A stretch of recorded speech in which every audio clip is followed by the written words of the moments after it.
when people talk about the market, they talk about either the Dow or the S&P 500. And the S&P 500 is a market cap weighted index. And what's interesting or fortunate and unfortunate about the crisis is it affects different companies differently.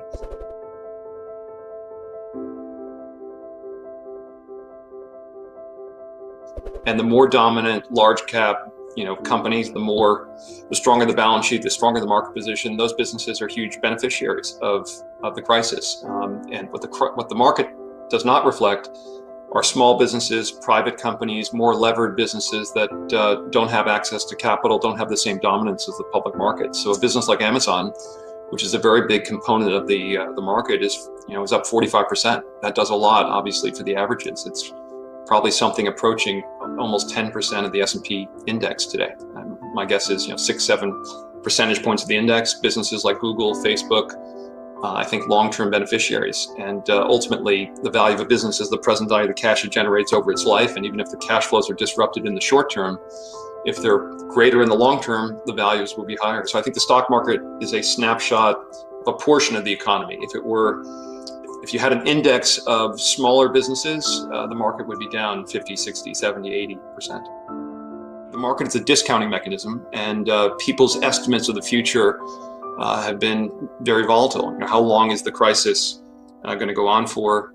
When will we get back to our normal life? These things affect the input of the model that analysts are using to value securities. I think the other issue is the market in the short term is very much a sentiment index. It's a way for people to express their emotions. And there's been a lot of emotions in the short term. And when that happens, there's a corresponding degree of volatility. But I don't think the market is dramatically wrong. When you look at the market on a company by company basis, when you look at the companies we own, different businesses have been affected differently.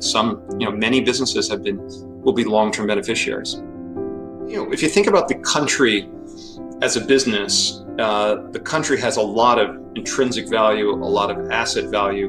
I would say one of the most valuable assets of the country is the country owns 35% of your income and my income. In a way, you can think about that. That's the current level of taxation, federal taxation. So that's, in effect, the country owns a 35% stake in your intrinsic value and my intrinsic value as a contributor to the economy, and the country retains the right to change that percentage ownership at its will by in fact changing obviously tax policy. So then of course we have enormous assets, whether they're real estate assets or infrastructure assets, that are. So I think the asset side of the U.S. balance sheet is very, very large. Obviously, you never want to let the liability side of the balance sheet grow too much, and there are a lot of not just debt liabilities we have outstanding, but we have Social Security, the enormous healthcare costs, Medicare, Medicaid, et cetera, that we bear as a country. So it's something that is concerning. We are fortunate finding ourselves in a very low interest rate environment, but it's something to think about and be concerned about. But it's sort of difficult to do the same kind of calculation of the leverage nature of the United States unless you do a proper valuation of the asset side of the balance sheet. I think we're going to begin a recovery certainly by year end. I don't think we'll be back to anything close to a normal economy until probably the second half of 2021. I think if we have an early vaccine, if Pfizer's been talking about a potential distributable vaccine by the fall, that will obviously make an enormous difference. I think if we can reduce the treatment of the virus to, a test you can take at home and get an accurate result in 15 minutes, and it's telemedicine to your doctor to get, the doctor to say, okay, you need a prescription for remdesivir in a inhaler format, and you can stay home for 2 weeks and be fine. Those things will make a fairly significant, positive impact. But I think we've had kind of a sloppy closure of the country for the virus, and we're having a bit of a sloppy opening. So I think you're not going to have business confidence return and consumer confidence return until the kind of people feel safe, truly safe. If I had to guess, that's really more like the second half of next year, and into the beginnings in Q4 and Q1 and Q2 of next year.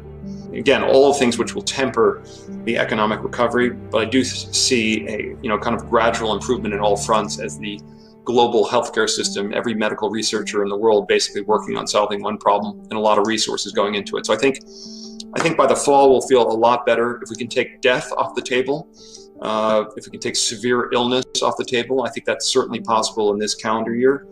People are going to feel a lot better about living and going out and living a more normal life. Look, I think we have to protect the most vulnerable people economically during this period of time, and I don't know when do these programs precisely run out. You need to design programs. I've heard, and we've made a lot of investments in the restaurant industry, where some of the benefits are at a level where they're better than $15 per hour, sort of the minimum entry points for many private businesses, and it discourages people returning to work. So you need to design them in such a way that you don't reduce economic incentives to return to work, but you have to have them large enough to protect people during one of the more challenging times, particularly for people at the lower end of the economic scale. I always like to say that success is not a straight line up, and I would give these talks at business schools about how to deal with failure, and then I failed. And I had to implement the strategy that I was a proponent of to business school students. But I think the key, look, we have a business with a strategy that makes sense.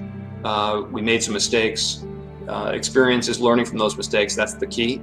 And then, I was quite confident that if we adhered to the principles that built the success of the firm, or re-adhered, if you will, that we return to success. And it's just it's a question of duration and every day coming into the office and making decisions with good judgment and being level-headed. And with time, I was confident that things would recover, and feel very fortunate that things have worked out the way that we expected. But I'm certainly going to be, now at 54, I'm done making mistakes. So that's my business plan going forward. We're going to be very, very watchful about veering from the course that has led to our success.